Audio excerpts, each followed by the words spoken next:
Hallöchen meine Lieben und willkommen zu einem neuen Vlog. Ja, wie ich angekündigt habe, Pigment hat mir die Platte endlich rangemacht. Das ist so provisorisch, sage ich jetzt mal. Das sieht man so eh nicht, wenn ich so, ja, hier so filme. Aber mir war es wichtig, diese Geräte hier unterzubringen, weil hier ist halt so, ich nutze halt immer diese Fläche, diesen Tresen hier wirklich immer zum Backen, auch Teige ausrollen und so weiter. Deswegen steht der Thermomix jetzt da, weil das ist ja auch sozusagen so ein bisschen so das meistgenutzte Gerät bei mir. Und habe meine Mühle von drüben, die stand ja da drüben neben den Toaster und Kaffeemaschine, das war mir da auch eh alles ein bisschen zu voll.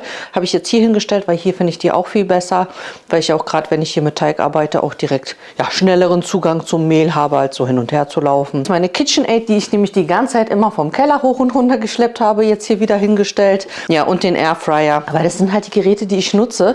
Aber ich habe halt drüben weder den Platz noch genug Steckdosen. Deswegen ist das jetzt so. Ich habe den Stuhl jetzt noch dazu gestellt. Ich finde, es sieht eigentlich ganz harmonisch aus, jetzt wenn man so vom Weiten guckt. Den nutzt eh keiner. Also das ist sowieso hier Tofus Stuhl. Da sitzt immer Tofu drauf. Wird hier eh jetzt nicht so wirklich als jetzt Essenstresen oder so genutzt. Deswegen bin ich jetzt erstmal ganz zufrieden, jetzt so wie es aussieht. Ich weiß nicht, ob ich das erzählt hatte. Ich hatte ja nämlich diese Platte nicht gefunden. Die gibt es irgendwie nicht mehr. Die gleiche, deswegen haben wir uns dann noch für so eine Holzplatte, haben wir einfach bei den Resten gekauft und dann selber auch noch hatten wir so ein Öl und die noch so gebeizt. Reicht. Wir sind ja eh nicht mehr lange hier, von daher, ja, hatte ich euch gar nicht erzählt. Soll ich das jetzt erzählen? Das war Anfang des Jahres. Haben wir einen kleinen Schreck bekommen. Warte, ich setze mich mal kurz hin mit meinem Käffchen hier. Nimm mal meinen Matcha dazu. Dann erzähle ich erzähle es euch jetzt mal kurz. Erstens Update zur Schwangerschaft. Ich weiß nicht viele haben das Video von letzter Woche geguckt. Das war ja so ein kleines Talk-Video zum Thema, wie meine Geburten waren. Da habe ich ja so ein bisschen erzählt, ne, dadurch, dass ich ja schon alle 3 Geburtsmethoden durch hatte, was ich euch empfehlen kann und wie die waren und so weiter. Könnt ihr gerne noch vorbeischauen, falls ihr das Video nicht gesehen habt. Auf jeden Fall, ja, habe ich da auch erzählt, für diejenigen, die es eben nicht geguckt haben, dass ja, ich ja jetzt... Das ist ja wieder schon fast 2 Wochen her.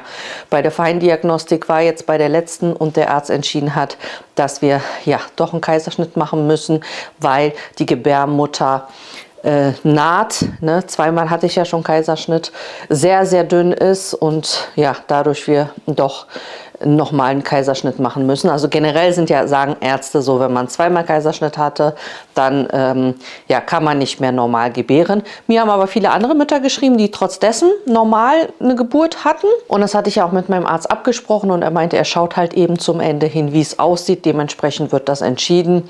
Und ja, laut seiner Meinung ist das einfach zu dünn und ja, zu riskant. Ne? Und dann habe ich mir auch selber mal nachgelesen, was denn die Risiken sind. Und die Risiken sind mir dann doch auch zu hoch. Ne? Also nicht nur, dass ich irgendwelche Blutungen, inneren Blutungen und so weiter bekommen kann, sondern es ist ja auch während dann, wenn man sich für die normale Geburt, natürliche Geburt entscheidet, auch ein Risiko fürs Kind, dass dort dann auf einmal die Sauerstoffzufuhr nicht mehr richtig funktioniert und auch das Kind in Lebensgefahr geraten kann und dann ist es natürlich eine Notsituation und dann wird trotzdem ein Notkaiserschnitt gemacht.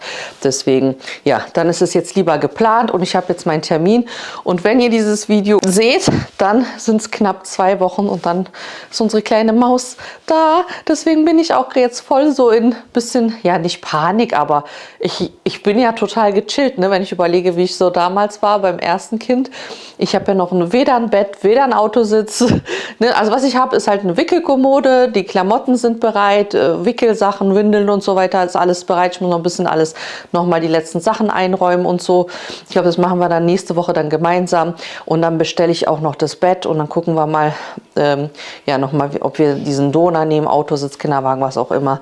Machen wir nächste Woche zusammen. Letzte Nesting-Vorbereitung, bevor sie dann kommt. Dann war es auf einmal so, ja, stand Termin fest, ich habe ein Datum und dann war ich auf einmal so total aufgeregt, wenn man dann jetzt so weiß, jetzt kommt sie und so. Und ja, ich hätte mir natürlich eine natürliche Geburt lieber gewünscht, ist einfach... wie gesagt, ich spreche aus Erfahrung. Ich habe alle Geburtsmethoden gehabt. Die natürliche beim ersten Kind, ohne PDA, ohne nichts. Dann mit den Sechslingen eben den Kaiserschnitt mit einer Vollnarkose, dadurch, dass es eine Notsituation war. Und dann eben beim zweiten den geplanten Kaiserschnitt mit einer PDA, weil es eben nur 13 Monate Unterschied war zu der Sechslingsgeburt und das war einfach alles noch zu frisch und eben auch da bestand das Risiko, dass das Ganze reißt. Und deswegen kann ich so sagen, ich finde natürlich natürliche Geburt viel, viel besser, weil man steht auf, ist danach direkt fit und ein Kaiserschnitt ist einfach eine große OP, das darf man nicht vergessen. Ja, dort wird durch die mehreren Bauchschichten geschnitten, also es ist im Endeffekt einfach eine Bauch-OP, die man hat. Finde ich die normale Geburt natürlich besser, aber ich bin jetzt auch so ein bisschen so erleichtert zu sagen, okay, ich weiß jetzt das Datum, ich kann mich ein bisschen danach richten, alles nochmal planen, gerade auch so mit der Arbeit und so weiter. Ihr wisst ja, ne, so als Selbstständige ist das ja auch nicht easy. Ich kann jetzt nicht einfach in die Elternzeit oder was auch immer gehen und so, sondern ja, ich muss ja auch ein bisschen weiterarbeiten und gucken, wie ich eben plane, für was ich wann meine Kooperationspartner und so weiter verschiebe. Ich habe auch extra gesagt, ich möchte bitte wenigstens, also habe ich schon mir so einen Plan gesetzt, nach der Geburt 4 Wochen, ich möchte da keine Aufträge haben, ja, so dass ich da einfach mental auch weiß, ich bin nicht unter Stress. Also das war mir jetzt ganz, ganz wichtig. Dann habe ich auch meinem Management gesagt, ich meinte, wenn ich mich fit fühle, ja, nach zwei Wochen Wochenbett oder so und ich sage, ich kann weiterarbeiten und so, dann mache ich das, dann ist kein Problem, aber ich will es einfach so vom Kopf her wissen, weil man weiß ja immer nicht, wie das Wochenbett so sein wird, die ersten Wochen. Deswegen gehe ich da auf Nummer sicher. Ansonsten ja, hoffe ich, euch trotzdem mit weiteren Vlogs zu versorgen. Aber ich habe hier auch schlechte Nachrichten. Ich bin auch ein bisschen traurig, das war jetzt vor ein paar Tagen das Schwerste, was ich nach langer Zeit machen musste. Und zwar habe ich meine Mitarbeiterin kündigen müssen. Und das war das erste Mal, dass ich ja eine Mitarbeiterin habe. Ich meine, ich arbeite schon seit vielen Jahren mit meinem Management zusammen. Das ist nochmal was anderes, aber so eine eigene Mitarbeiterin zu haben, deine erste Mitarbeiterin, die du einstellst. Und ja, das hat leider nicht funktioniert mit ihr, was mich auch ja ein bisschen traurig gestimmt hat, weil das war ja extra so bewusst, habe ich das so geplant, dass ich jetzt jemanden habe, gerade eben, wenn jetzt die Kleine kommt und das alles noch mal mehr anstrengender wird und noch mal mehr Arbeit, dass ich da entlastet werde und mir eben Arbeit mit Schneiden und Film entnommen wird. Und jetzt ist leider genau jetzt hat sich das Ganze beendet und ich wollte da jetzt schon den Schlussstrich ziehen, bevor sich das noch länger hinzieht und es war ja auch noch Probezeit und deswegen ja, musste ich sie jetzt entlassen. Es war erstens für mich voll schwierig, so jemanden einfach zu sagen, ja, es tut mir leid, ich muss dich jetzt kündigen und dann natürlich ja auch sagen, so wieso, weshalb, warum und ja, das ist mir ganz, ganz schwer gefallen, aber ich bin auch erleichtert, weil ich einfach die letzten Wochen auch super viel schlechte Laune hatte, dadurch, dass das alles nicht funktioniert hat, wie ich das möchte und ich bin ja immer so ehrgeizig und es muss alles so sein, wie ich mir das vorstelle. Und wenn es dann halt nicht klappt, dann ist es immer so, ich zeige das immer nicht, aber innerlich bin ich halt dann halt total frustriert und werde so deprimiert und so weiter, weil es bringt mir halt nichts, wenn ja, ich diese Entlastung dann im Endeffekt doch nicht habe und es nicht so funktioniert, wie ich mir das wünsche. Aber ich hoffe, so schnell wie möglich da ja noch eine neue Mitarbeiterin jetzt dann nochmal zu finden. Drückt mir die Daumen, dass ich das noch schaffe. Auf jeden Fall, ja, denk nicht jetzt so nach der Geburt irgendwie, da kommt nichts mehr. Ich hoffe, da wird noch weiter fleißig gevloggt. Es wird wahrscheinlich so jetzt sein, dass ich ein bisschen mit den Rezeptvideos jetzt eine Pause mache mit Mittwochs, ne, weil es war ja jetzt eine schöne Routine mit 2-mal die Woche YouTube-Video und so weiter.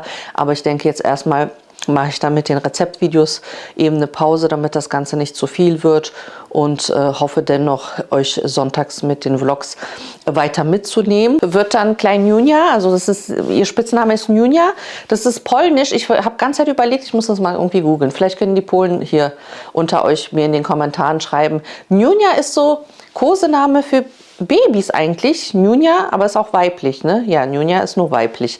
Das ist wie so, ja auch so wie so Mausi, Schnuffi, Bibi. Keine Ahnung, ich weiß nicht genau, wie man das übersetzt. Das ist auf jeden Fall so ein polnischer Kosename, den hat sie schon mal. Den richtigen Namen verrate ich euch dann nach der Geburt. Ne? Man macht ja immer so. Warum machen die Leute das mal alle so spannend? Weiß ich nicht. Oder vielleicht, oder dass es Unglück bringt oder so, vorher den Namen schon zu sagen. Keine Ahnung, weil nee, egal. Auf jeden Fall hier. Klein Njunia, wir werden uns ja nach Njunia richten. Ne? Vielleicht ist sie super gechillt und schläft den ganzen Tag und ich kann sitzen und Videos schneiden. Wir wissen es ja nicht, ne? Wir werden es ja sehen. Ich muss halt auf alles vorbereitet sein. Auf jeden Fall wollte ich euch eben erzählen, einmal das, ne, dass ihr da Bescheid wisst. Deswegen sage ich, dieses Jahr ist super, super viel. Ja, nicht nur, dass ein Kind uns verlässt, ja, dass die Medium dann, wenn alles gut klappt, ne, weil bei denen ist ja auch jetzt, ne, die sind ja auf Wohnungssuche ganz fleißig. Wir sind ja auch da parallel Hochzeitsplanung und so weiter, aber für die jungen Leute ist halt einfach wichtig, dass die erstmal eine Wohnung finden und dann können wir so ein bisschen so drumrum die Hochzeit planen. Aber es ist ja natürlich für dieses Jahr angesagt, ne? Das heißt, als erstes, 9. Baby kommt, erstes Kind wird ausziehen dieses Jahr und auch noch die schlimme Nachricht, die wir Anfang des Jahres bekommen haben, wir müssen ausziehen. Meine Lieben, ich war so geschockt, als diese Erinnerung, die kam per Brief. Entweder war das Ende Dezember oder Januar, haben wir die Erinnerung bekommen, dass unser Vertrag hier endet. Und ich hatte irgendwie noch im Kopf, dass wir irgendwie so einen 10-Jahres-Vertrag hatten. Aber das waren ungefähr 7, 8 Jahre. Aber ich hatte irgendwie diese 10 Jahre im Kopf, ich weiß nicht warum, und dachte, wir haben noch ein bisschen Zeit. Aber nein, da kam die Erinnerung, wir sollen Januar 2027 hier raus sein aus dem Haus. Ja, wir wohnen hier ja zur Miete. Und es war für mich dann auch noch mal so ein Schock. Und ich dachte, mein Gott, wie soll ich das alles schaffen? Hier neues Baby, hier Umzug planen, erstmal was finden, Umzug planen, Kind heiratet, geht aus dem Haus, Hochzeit planen. So, oh, wisst ihr, das war alles so auf einmal so viel. Und das hat mir auch so ein paar Monate so richtig schlecht Laune gemacht. Dann aber Gott sei Dank hat mein Mann mit dem Vermieter gesprochen und er hat uns dann doch noch mal den Vertrag verlängert auf bis Januar 27, Quatsch, Januar 28, ja. Also wir müssen nicht jetzt in einem halben Jahr schon fast raus, sondern ja, müssen raus spätestens, ja, das heißt dann spätestens, ne, Januar 2028 ist trotzdem, wenn du halt einfach überlegst, musst du ja erstmal was finden, eventuell ist es Zeit mit Renovieren und so weiter, das nimmt ja alles Zeit, also so ein Umzug ist ja auch nicht so von heute auf morgen gemacht, deswegen sind wir jetzt auch so ein bisschen, ja, trotzdem unter Stress und unter Planung zu gucken, okay, wir müssen hier raus, ein neues Zuhause und dann da eventuell, ja, weiß man ja nicht, was wir da machen und ob wir da viel renovieren müssen und so weiter. Ne? Das nimmt halt alles Zeit. Aber ich nehme euch mit, aber dass ihr Bescheid wisst. Noch sind wir ein bisschen hier. Das sind so jetzt die Infos. Ein neues Kind kommt, ein anderes wird gehen. Wir müssen umziehen. Meine Güte. Also, es ist auf jeden Fall viel los. Manchmal denkst du dir, es ist nichts los und dann kommt alles auf einmal. Aber ich nehme euch ja mit und dann werdet ihr sehen, was so alles passiert. Wenn ihr das Video seht, dann ist ja Ostersonntag. Deswegen wünsche ich auf jeden Fall allen, die jetzt die Feiertage begehen, allen meinen christlichen Zuschauern hier draußen sehr, sehr schöne Feiertage. Ich hoffe, ihr genießt die Zeit mit euren Familien und ja, habt auch hoffentlich schönes Wetter. Hier ist es ja relativ schön jetzt wieder in Berlin. Hat unser Nachbar uns frisch gepflückten Spargel mitgebracht, hier regional nämlich. Und der sieht richtig, richtig gut aus. Deswegen ja, gibt es heute klassisch Kartoffeln mit Spargel und Sauce Hollandaise. Die Kinder sind jetzt nicht so, also ich und mein Mann, wir lieben Spargel total. Bei den Kindern ist es so, muss nicht sein. Deswegen gucke ich, dass ich dann noch so ein bisschen noch was anderes dazu mache. Ich habe noch ein bisschen Hähnchenbrust auftauen lassen. Gucke ich mal, vielleicht mache ich dem ein bisschen Hühnerfrikassee. Ne, da passt ja auch Spargel dazu, dass die das so ein bisschen so haben. Sauce Hollandaise mache ich immer im Thermomix. Super praktisch, also das gibt es heute zum Essen. Ansonsten, ja, gucken wir, was Hikmet weiter im Garten macht. Habe euch wieder zugetextet.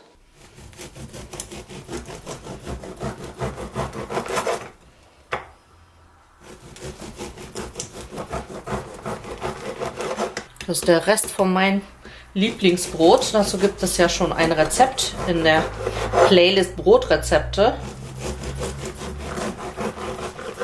Und das ist der Rest, deswegen mache ich heute wieder neuen Teig, damit ich dann morgen früh nochmal neu backen kann.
Du hast ja einen super Besen.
Und hier haben wir jetzt Spargel mit Kartoffeln, Sauce Hollandaise und ein bisschen Hühnerfrikassee.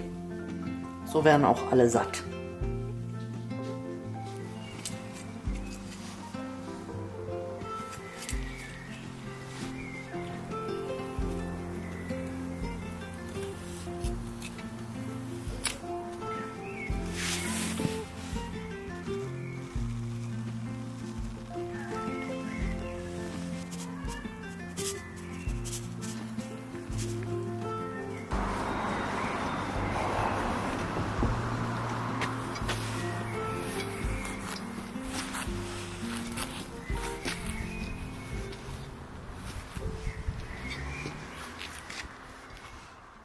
Nächster Tag.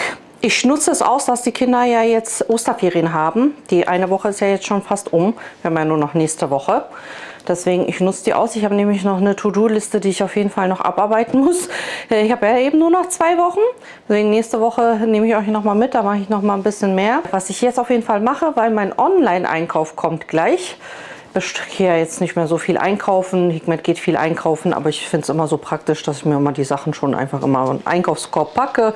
Und wenn ich dann genug zusammen habe, dann bestelle ich immer. Ist ganz praktisch.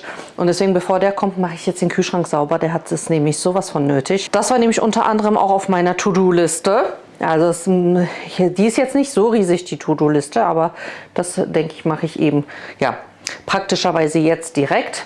Die Kids können mir helfen, einmal ausräumen, einmal schön in alles sauber machen und dann wieder neu einräumen, beziehungsweise auch von unten. Ich habe ja unten nochmal Kühlschrank und auch Gefrierschrank und ich habe ja alles, was zu viel ist, ne? Wenn ich irgendwas kaufe, Milch oder so, das ist alles immer mehr oder ne, Joghurt und so weiter, viele Becher und so und dann alles, was zu viel ist, wird halt unten gelagert. Deswegen kommen jetzt von unten sozusagen jetzt die älteren Sachen auch wieder hoch, damit dort die neueren Sachen dann landen. Ne? Ich muss auch mal alles sortieren und so weiter. Und dann fahre ich wahrscheinlich nur noch zu meiner Hebamme. Die wollte mir nämlich ein CT, heißt es CT oder CTG?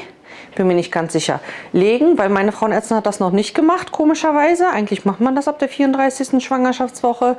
Aber ja, dann meinte meine Hebamme, komm zu mir in die Klinik, ich lege dir dann CT und dann ist noch mein Plan, heute schwimmen zu gehen. Ob ich das überhaupt schaffe, ne? Manchmal, Zeit rennt schon. Rennt. Schnell, Kühlschrank sauber machen. Alle los, Kinder!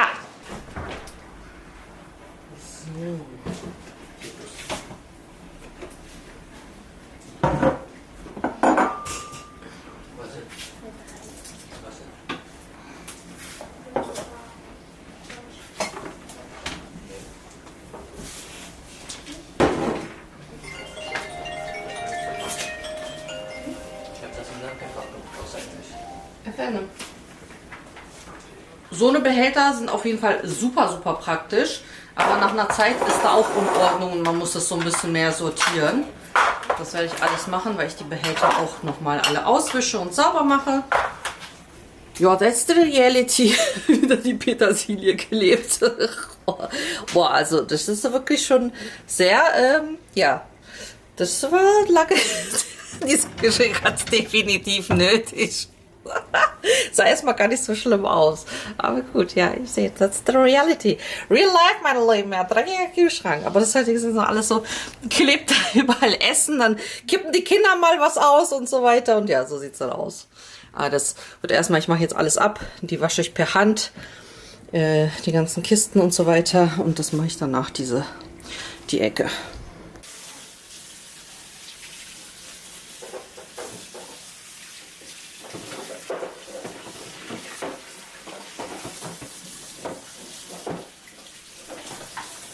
Wo die Kisten reinkommen, da die ganze Fläche kannst du schon mal auswischen.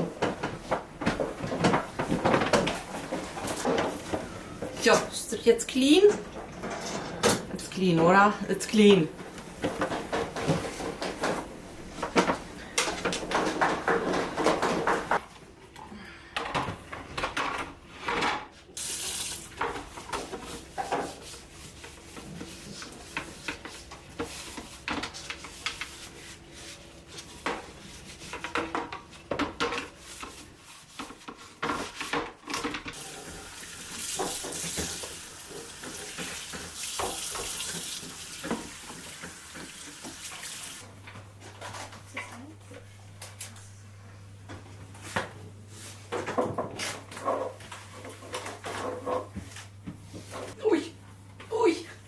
Uiuiui. Oh, Alles gut, Anni? ja, hochkommen ist wirklich nicht mehr das, was es mal war. So. Ui.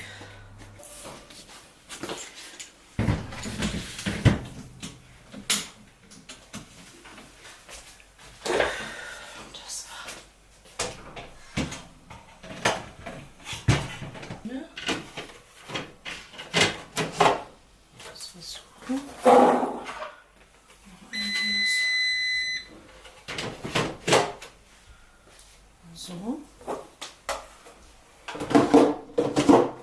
So. Und so.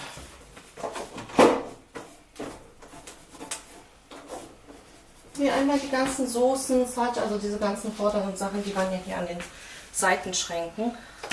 Einmal die reichen bitte.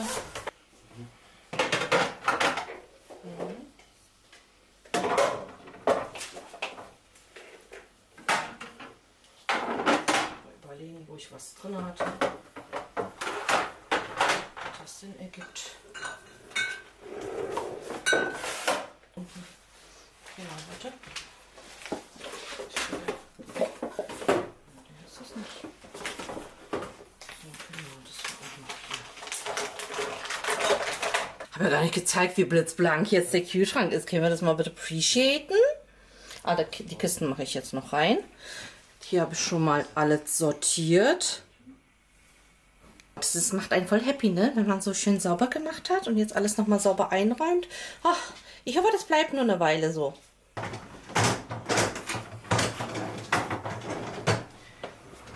Ui. Ich habe heute keinen schönen Tag gemacht. Das war nämlich hier so alles drin. So. Das gehört auch dazu, ne? Ja, ja. Dann nämlich in dem großen. Ich muss ein bisschen ordnungsgemäß sortieren hier. Auch so Marmelade und so? Nee, Marmelade war anders. Das kommt noch. Das mache ich hier hin. Und das kann auch noch hier hin. Ob ich das hier richtig gemacht habe? Ja.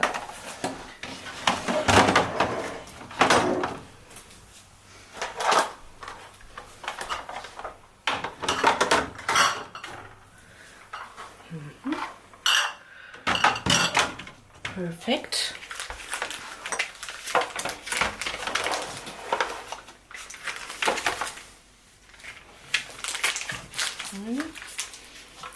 Schlagsahne, warte mal, hier war noch eine, die war die ältere. 22,4, 22,4. Hier war die ältere.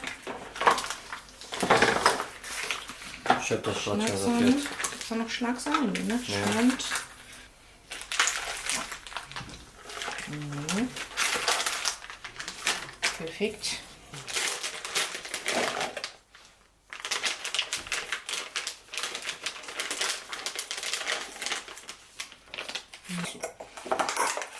So. Dann die orangen Haarspülung. Okay, alles klar. Dann weiß ich Bescheid. So, Zitrusfrüchte. So, die Zitrusfrüchte. Avocado.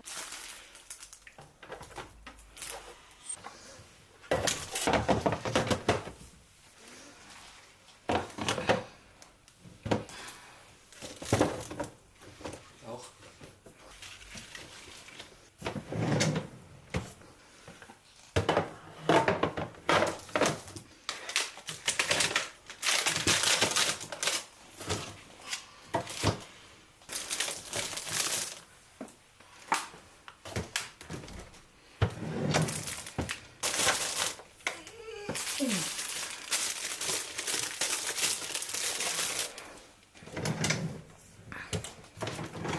Fertig. Ein sauberer und wieder geordneter Kühlschrank.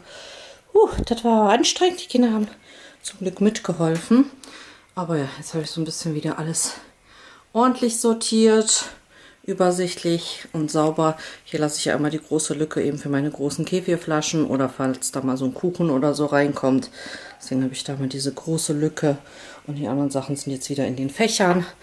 Ich kann ja eh irgendwie, was war das Fach ausziehen. Genau, und hier dann eben praktisch, wenn man dann eben so ein Fach auszieht. Also wenn man da hinten sieht man ja immer nichts, was man da hinten hat. Deswegen ist es mal so praktisch, wenn man das so ausziehen kann. Fertig mit dem Kühlschrank. Wir waren hier zur 5, 6, keine Ahnung, hat trotzdem gute 2 Stunden gedauert. Ich kann nicht mehr. Das war schon anstrengend. Jetzt fahre ich einmal zum CT oder CTG. Heißt es CT oder CTG, wo man die Herztöne des Kindes misst? Herztöne des Babys werden CTG genannt. CTG. CT ist Computertomographie, Röntgenverfahren. Ah, CTG. Seht ihr? Gut, jetzt weiß ich ja. Wieder was dazugelernt. Zum CTG und ich hoffe, ich schaffe es noch zum Schwimmen. Das habe ich jetzt nämlich nötig. Jetzt stand ich die ganze Zeit auf den Beinen und dann automatisch wieder die Füße schwellen an. Deswegen, ich hoffe, ich schaffe es noch zum Schwimmen. Ich würde jetzt auch das Video für hier beenden. Und danke euch fürs Zuschauen auf jeden Fall. Nächste Woche arbeiten wir weiter unsere To-Do-Liste ab und machen das Nesting langsam zu Ende. Ich muss auch schon das Bett und so bestellen, ne? Weil ich habe auch zu meinem Mann gemeint, ich soll ja auch ein bisschen lüften, ne? Das Bett, ne? Aufbauen, Matratze und so, soll ja auch alles so ein bisschen, ne? Ihr wisst ja, ne? Wenn so Sachen von Packungen rauskommen und so weiter, das soll ja auch alles so ein bisschen, ja, lüften und verdampfen, keine Ahnung. Auf jeden Fall machen wir alles. Meine Lieben, ich hoffe, wir sehen uns nächsten Sonntag wieder bei einem neuen Vlog. Vergesst nicht, den Kanal zu abonnieren, falls ihr das noch nicht gemacht habt. Einen Daumen nach oben auch da zu lassen. Und ich hoffe, wir sehen uns nächsten Sonntag bei einem neuen Vlog wieder. Bis bald!